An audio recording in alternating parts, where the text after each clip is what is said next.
चलिए सीधे मुद्दे पर आते हैं। किसी भी बड़े संगठन में हार्डवेयर और गैजेट्स से जुड़ी पॉलिसीज को समझना कभी-कभी किसी भूल भुलैया जैसा लग सकता है, राइट? लेकिन आज हम एनएचपीसी की बिल्कुल नई 2026 लैपटॉप स्कीम को स्टेप बाय स्टेप डिकोड करने वाले हैं।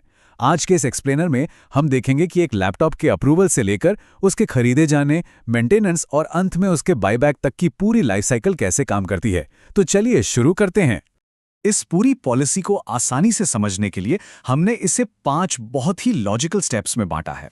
सबसे पहले स्कीम के बेसिक रूल्स, फिर बजट और आप क्या खरीद सकते हैं, तीसरा इसे खरीदने का एक्चुअल प्रोसेस, चौथा ओनरशिप और मेंटेनेंस की शर्तें, और लास्ट में जब डिवाइस पुराना हो जाए तो बायबैक के नियम। सेक्शन 1, एनएचपीसी लैपटॉप योजना। अब आप सोच रहे होंगे कि इस पूरी स्कीम का असली मकसद क्या है। ये कोट ऑफिशियल डॉक्यूमेंट से लिया गया है। इसका सिंपल सा मतलब ये है कि कंपनी सिर्फ एक गैजेट नहीं बांट रही है, वो डेटा ट्रांसफर को फास्ट करना चाहती है और एक ऐसी टीम बनाना चाहती है जो टेक्नोलॉजी में बिल्कुल एक्सपर्ट हो। बेसिकली काम को स्मार्ट और फास्ट बनाना ही इसका मेन गोल है। तो सबसे पहला और ऑब्वियस सवाल जो FAQ 1 में भी है, इस स्कीम का फायदा किसे मिलेगा?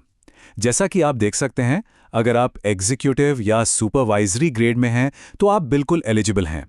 सेम ग्रेड में डेप्यूटेशन पर आए लोग और प्रोबेशनर्स भी इसका फायदा उठा सकते हैं।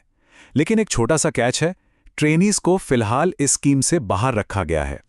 सेक्शन 2, बजट और अनुमत उपकरण। अब आते हैं सबसे इंपॉर्टेंट पार्ट पर, बजट। इस टेबल में हर ग्रेड के हिसाब से अमाउंट सेट किया गया है। S1 से S4 ग्रेड्स के लिए लिमिट 70,000 रुपए है, जो E9 ग्रेड के लिए बढ़कर 1.5 लाख रुपए तक जाती है। लेकिन यहाँ सबसे ज़रूरी बात ध्यान रखने वाली है, ये सारे अमाउंट्स एक्सक्लूडिंग GST हैं। यानी आपको जो रीइंबर्समेंट मिलेगा वो इस लिमिट प्लस लागू GST या फिर आपका एक्चुअल खर्च, दोनों में से जो भी कम होगा उतना ही मिलेगा।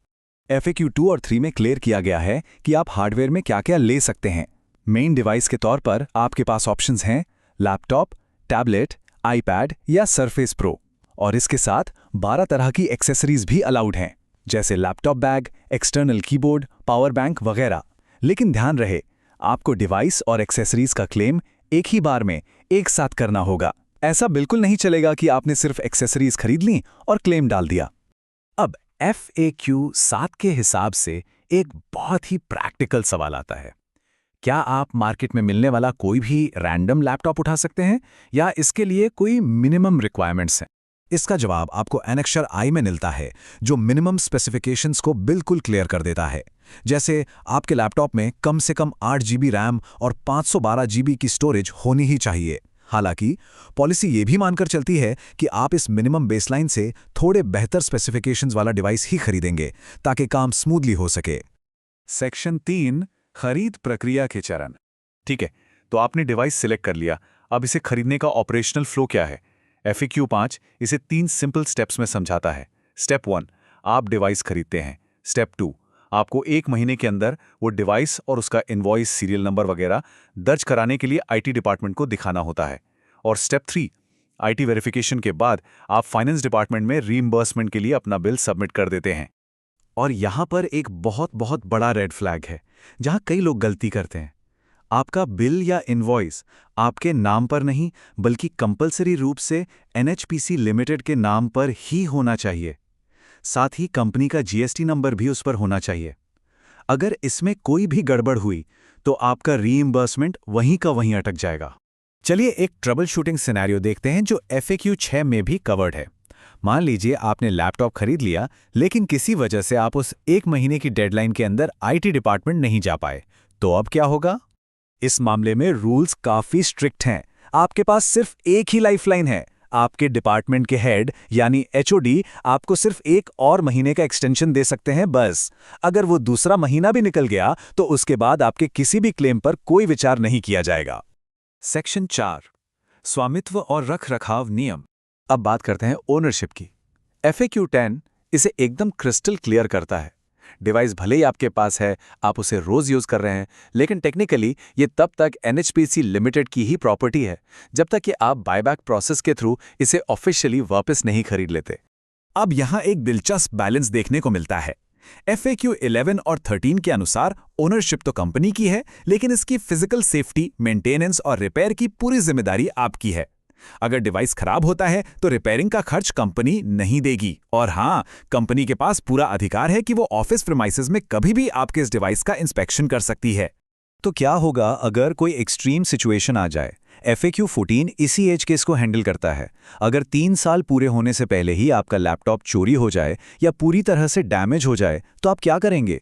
ऐसे केस में आपको एक सिस्टमैटिक रिकवरी प्रोसेस फॉलो करना होगा।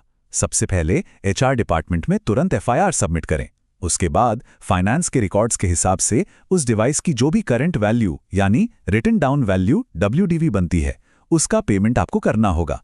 एक बार आपने ये कर दिया तो आप नए डिवाइस के लिए फिर से एलिजिबल हो जाते हैं और आपके नए लैपटॉप के लिए 3 साल का मीटर वापस 0 से स्टार्ट हो जाएगा। सेक्शन 5 डिवाइस बायबैक नीति के नियम 3। ये नंबर इस पूरी पॉलिसी का सबसे क्रिटिकल मेट्रिक है। FAQ 8 साफ तौर पर कहता है कि एक डिवाइस की लाइफ 3 साल तय की गई है। इन 3 सालों के बीच आपको कोई रिप्लेसमेंट नहीं मिलेगा, फिर चाहे मार्केट में कोई भी नया या फास्ट मॉडल क्यों ना आ जाए, 3 साल का इंतजार करना ही होगा। और इसी से जुड़ा है हमारा अगला सवाल जो FAQ 9 में पूछा गया है। जब ये 3 साल का लाइफ साइकिल खत्म हो जाता है तो क्या इस पुराने एसेट का बायबैक यानी इसे वापस खरीदना कंपलसरी है? बिल्कुल, ये 100% अनिवार्य है। इस टेबल से बायबैक का फाइनेंशियल लॉजिक एकदम क्लियर हो जाता है। अगर 3 साल पूरे हो गए हैं या कोई रिटायर हो रहा है तो डिवाइस की ओरिजिनल कॉस्ट का सिर्फ 1% देकर उसे रखा जा सकता है। लेकिन अगर कोई किसी और वजह से कंपनी छोड़ता है तो उसे 10% या WDV दोनों में से जो भी ज्यादा हो वो अमाउंट देना होगा। और सर्विस के दौरान किसी ट्रैजिक डेथ की स्थिति में ये वैल्यू पूरी तरह से शून्य कर दी गई है। तो पूरे प्रोसेस को देखने के बाद एक चीज जो सबसे ज्यादा इंप्रेस करती है वो है इस पॉलिसी का स्ट्रक्चर। एलिजिबिलिटी से लेकर 3 साल के साइकिल और कंपल्सरी बायबैक तक हर चीज कितनी सटीक है। जरा सोचिए, जब कॉर्पोरेट एसेट्स को एक वेल डिफाइंड इंजीनियरिंग प्रोजेक्ट की तरह मैनेज किया जाता है तो कंपनी का काम कितना एफिशिएंट और ट्रांसपेरेंट हो जाता है ना? आज के इस एक्सप्लेनर में हमारे साथ जुड़ने के लिए आपका बहुत बहुत शुक्रिया।